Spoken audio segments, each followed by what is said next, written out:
जय हिंद। नमस्कार साथियों, कैसे हैं आप सभी लोग। उम्मीद करते हैं कि आप सभी लोग अच्छे होंगे और आप सभी लोग की तैयारी जो है बिल्कुल अच्छी तरीके से चल रही होगी।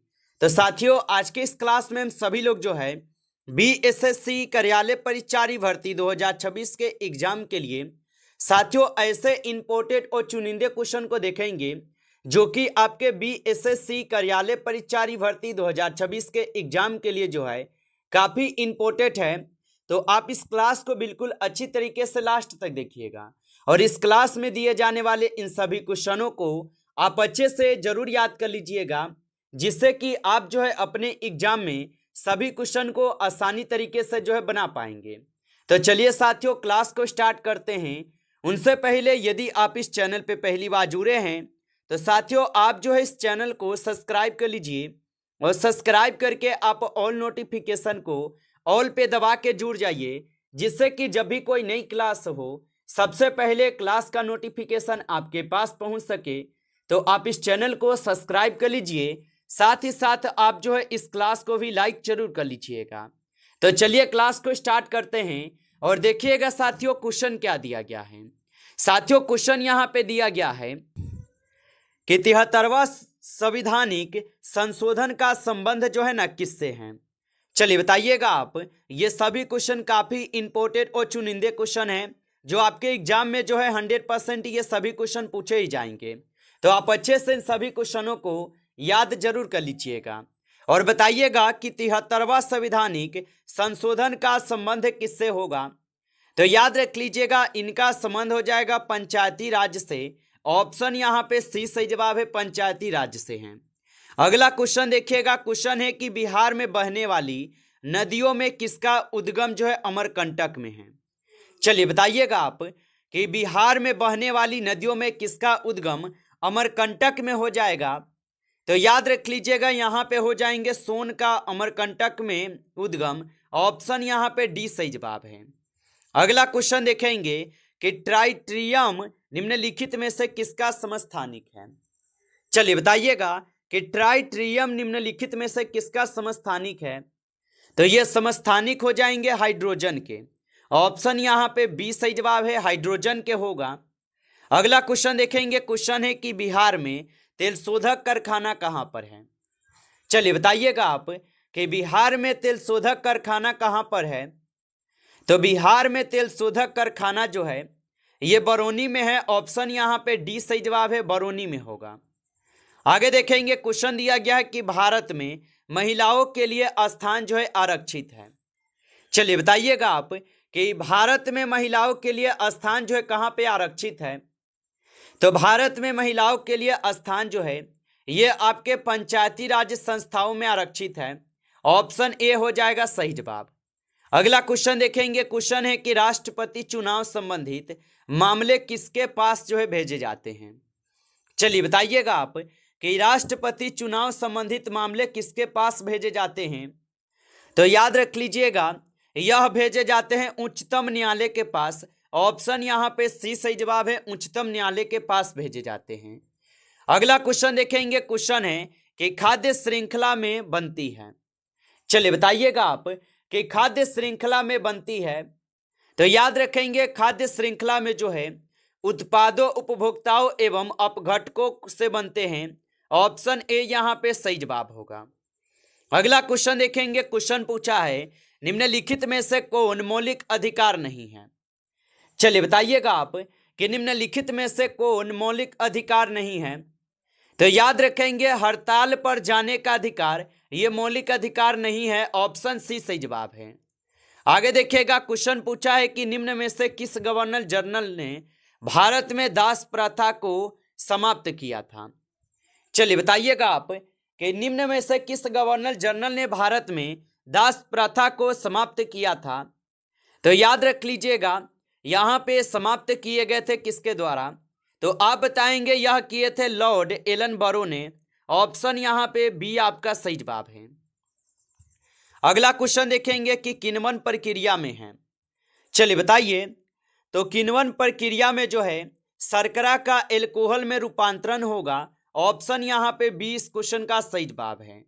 आगे देखेंगे क्वेश्चन पूछा है कि ज्ञानपीठ पुरस्कार किस क्षेत्र से संबंधित है। चलिए बताइएगा आप कि ज्ञानपीठ पुरस्कार किस क्षेत्र से संबंधित होगा।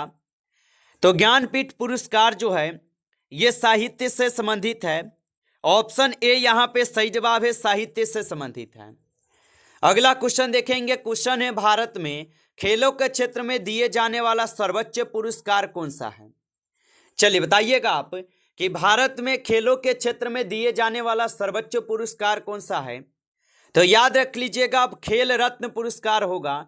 ऑप्शन यहाँ पे सी इस क्वेश्चन का सही जवाब है, खेल रत्न पुरस्कार होगा। अगला क्वेश्चन देखेंगे, क्वेश्चन है नोबेल पुरस्कार किस देश द्वारा जो है प्रदान किया जाता है। चलिए बताइएगा आप कि नोबेल पुरस्कार किस देश द्वारा प्रदान किया जाता है। तो नोबेल पुरस्कार जो है ये प्रदान किए जाते हैं स्वीडन के द्वारा। ऑप्शन यहाँ पे सी सही जवाब है, स्वीडन के द्वारा प्रदान किए जाते हैं। आगे देखेंगे, क्वेश्चन है कि पानी का रासायनिक सूत्र क्या है। चलिए बताइएगा आप कि पानी का रासायनिक सूत्र क्या होगा। तो याद रखेंगे, पानी का रासायनिक सूत्र जो है H2O हो जाएगा। ऑप्शन यहाँ पे बी सही जवाब है, H2O हो जाएगा। चलिए आगे देखिएगा, अगला क्वेश्चन है कि एक तोप गोला दागने के बाद निम्न के कारण जो है ये पीछे हटती है। चलिए बताइए, तो एक तोप गोला दागने के बाद निम्न के कारण ये पीछे हटती है। तो ये न्यूटन की गति के तृतीय नियम के कारण पीछे हटते हैं। ऑप्शन यहाँ पे सी इस क्वेश्चन का सही जवाब है, याद रख लीजिएगा। चलिए आगे देखेंगे, अगला क्वेश्चन है कि नीलगिरी के पहाड़ी क्षेत्र में किसकी खेती जो है न की जाती है। चलिए बताइएगा आप कि नीलगिरी के पहाड़ी क्षेत्र में किसकी खेती की जाती है। तो यहाँ पे किए जाते हैं कॉफी की खेती। ऑप्शन यहाँ पे सी सही जवाब है, कॉफी की खेती की जाती है। अगला क्वेश्चन देखेंगे, क्वेश्चन यहाँ पे पूछा है कि केंद्रीय उपोषण बागवानी संस्थान जो है ये अवस्थित है। तो केंद्रीय उपोषण बागवानी संस्थान अवस्थित हो जाएगा। तो ये अवस्थित है बेंगलुरु में। ऑप्शन ए सही जवाब है, बेंगलुरु में अवस्थित है। आगे देखेंगे, अगला क्वेश्चन है कि निम्नलिखित में से कौन सा विकल्प पौधों की रूपांतरित जड़ों का एक युग्म है। चलिए बताएंगे आप कि निम्नलिखित में से कौन सा विकल्प पौधों की रूपांतरित जड़ों का एक युग्म है। तो याद रखेंगे, यहाँ पे सलजम और गाजर है। ऑप्शन यहाँ पे बी इस क्वेश्चन का सही जवाब है। आगे देखेंगे, क्वेश्चन पूछा है कि पादपों में लचीलापन डैश नामक उत्तक के कारण होता है। चलिए बताइएगा आप, और आप अभी तक इस क्लास को लाइक नहीं किए हैं तो आप इस क्लास को एक बार लाइक कर लीजिए। नए जुड़े हैं आप इस चैनल पे तो आप इस चैनल को भी सब्सक्राइब करके ऑल नोटिफिकेशन को ऑल पे दबा के जुड़ जाइए, जिससे कि जब भी कोई नई क्लास हो सबसे पहले जो है क्लास का नोटिफिकेशन आपके पास पहुंच सके। तो आप इस चैनल को सब्सक्राइब जरूर कर लीजिएगा और बताइएगा कि पादपों में लचीलापन डैश नामक उत्तक के कारण होता है। तो ये होते हैं आपके किसके कारण। तो याद रखेंगे, यहाँ पे इस क्वेश्चन का सही जवाब ऑप्शन सी है, याद रखिएगा। आगे देखिए, अगला क्वेश्चन है भारतीय योजना निर्माण के उद्देश्य हैं। तो भारतीय योजना निर्माण के उद्देश्य हो जाएंगे। तो आप बताएंगे कि भारतीय योजना निर्माण के उद्देश्य जो है इनमें सभी है। ऑप्शन आपका डी सही जवाब है, इनमें सभी होगा। आगे देखिए, अगला क्वेश्चन दिया गया कि राष्ट्रीय कृषि और ग्रामीण विकास बैंक की स्थापना किस पंचवर्षीय योजना के दौरान की गई। चलिए बताइएगा आप कि राष्ट्रीय कृषि और ग्रामीण विकास बैंक की स्थापना किस पंचवर्षीय योजना के दौरान की गई। तो ये किए गए हैं आपके किसके द्वारा। तो आप बताएंगे छठी पंचवर्षीय योजना के दौरान। ऑप्शन सी सही जवाब है। अगला क्वेश्चन देखिएगा कि काकरापार परमाणु शक्ति केंद्र निम्नांकित में से किस राज्य में है। चलिए बताइएगा आप कि काकरापार परमाणु शक्ति केंद्र निम्नांकित में से किस राज्य में है। तो ये हो जाएंगे गुजरात राज्य में। ऑप्शन यहाँ पे बी सही जवाब है, गुजरात राज्य में। अगला क्वेश्चन दिया गया है निम्नलिखित में से कौन सा तत्व मेंडलीव की आवर्त सारणी का अंतिम तत्व था। चलिए बताएंगे आप कि निम्नलिखित में से कौन सा तत्व मेंडलीव के आवर्त सारणी का अंतिम तत्व था। तो याद रख लीजिएगा, यूरेनियम होगा। ऑप्शन सी सही जवाब है, यूरेनियम था, याद रखेंगे। अगला क्वेश्चन देखिएगा, क्वेश्चन है कि निम्न में से किस में पूर्ण आंतरिक परावर्तन शामिल नहीं है। चलिए बताइएगा आप कि निम्न में से किसमें पूर्ण आंतरिक परावर्तन जो है शामिल नहीं है। तो याद रख लीजिएगा, ये हो जाएंगे केलिडोस्कोप। ऑप्शन यहाँ पे 20 क्वेश्चन का सही जवाब है। अगला क्वेश्चन देखिएगा कि कचहरी जनजाति किस राज्य के निवासी हैं। चलिए बताइएगा कि कचहरी जनजाति किस राज्य के निवासी है। तो कचहरी जनजाति जो ये असम के निवासी है। ऑप्शन डी सही जवाब है, असम के निवासी होगा। आगे देखिएगा, अगला क्वेश्चन पूछा गया है कि रघुवंश के लेखक कौन है।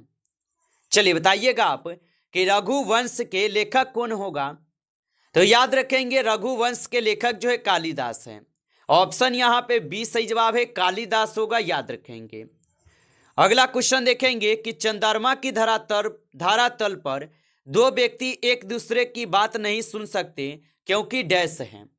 बताइए, तो चंद्रमा की धरातल पर दो व्यक्ति एक दूसरे की बात नहीं सुन सकते क्योंकि चंद्रमा पर जो है वायुमंडल नहीं है। ऑप्शन यहाँ पे बी लगा रहे हैं, तो सही जवाब है वायुमंडल नहीं है चंद्रमा पे। अगला क्वेश्चन है कि 7 टापुओं का नगर किसे कहा जाता है। चलिए बताइएगा कि 7 टापुओं का नगर किसे कहा जाता है। तो 7 टापुओं का नगर कहते हैं किसे, तो मुंबई को कहते हैं। ऑप्शन यहाँ पे डी सही जवाब है, मुंबई को कहते हैं। आगे देखिए, अगला क्वेश्चन है कि भाभा परमाणु अनुसंधान केंद्र कहां पर स्थित है। तो भाभा परमाणु अनुसंधान केंद्र कहां पर स्थित है। तो भाभा परमाणु अनुसंधान केंद्र जो है यह स्थित हो जाएंगे ट्राम्बे में। ऑप्शन यहाँ पे सी सही जवाब है, ट्राम्बे में होगा। अगला क्वेश्चन देखेंगे कि परमाणु में अस्तित्व सबसे हल्का कौन है। तो परमाणु में अवस्थित सबसे हल्का कौन है। तो परमाणु में अवस्थित सबसे हल्का जो है यहाँ पे हो जाएंगे इलेक्ट्रॉन। ऑप्शन यहाँ पे बी कीजिएगा, सही जवाब इलेक्ट्रॉन होगा। आगे देखिए, अगला क्वेश्चन दिया गया है कि लकड़ी की आयु ज्ञात करने में सहायक है। तो लड़की की आयु ज्ञात करने में सहायक हो जाएंगे। तो यहाँ पे इस क्वेश्चन का आप सही जवाब कार्बन 14 लगाएंगे। ऑप्शन ए सही जवाब है। अगला क्वेश्चन देखेंगे कि निम्न में से कौन सा जल जनित रोग का एक उदाहरण है। चलिए बताइएगा कि निम्न में से कौन सा जल जनित रोग का एक उदाहरण है। तो यहाँ पे अतिसार है। ऑप्शन सी सही जवाब है, अतिसार होगा। अगला क्वेश्चन है भारत का सबसे राष्ट्रीय उद्यान कौन सा है। तो भारत का सबसे बड़ा राष्ट्रीय उद्यान जो है यहाँ पे हो जाएंगे हेमिस राष्ट्रीय उद्यान। ऑप्शन सी सही जवाब है, हेमिस राष्ट्रीय उद्यान होगा। अगला क्वेश्चन देखेंगे कि पृथ्वी का पलायन वेग है। चलिए बताएंगे आप कि पृथ्वी का पलायन वेग कितना है। तो पृथ्वी का पलायन वेग जो होगा ये 11.2 किलोमीटर प्रति सेकेंड है। ऑप्शन यहाँ पे डी सही जवाब है, याद रखेंगे। नमस्कार साथियों, इस क्लास में टॉप 35 क्वेश्चन थे जो काफी इंपॉर्टेंट और चुनिंदे क्वेश्चन थे। ये सभी क्वेश्चन साथियों, यदि आपको क्लास अच्छा लगा हो तो आप इस क्लास को लाइक कर लीजिए। नए जुड़े हैं आप इस चैनल पे तो आप इस चैनल को सब्सक्राइब करके ऑल नोटिफिकेशन को ऑल पे दबा के जुड़ जाइए, जिससे कि जब भी कोई नई क्लास हो सबसे पहले जो है क्लास का नोटिफिकेशन आपके पास पहुंच सके। तो आप इस चैनल को सब्सक्राइब जरूर कर लीजिएगा। चलिए फिर मिलते हैं आपसे नेक्स्ट टॉपिक के साथ नेक्स्ट क्लास में। तब तक के लिए जय हिंद, जय भारत।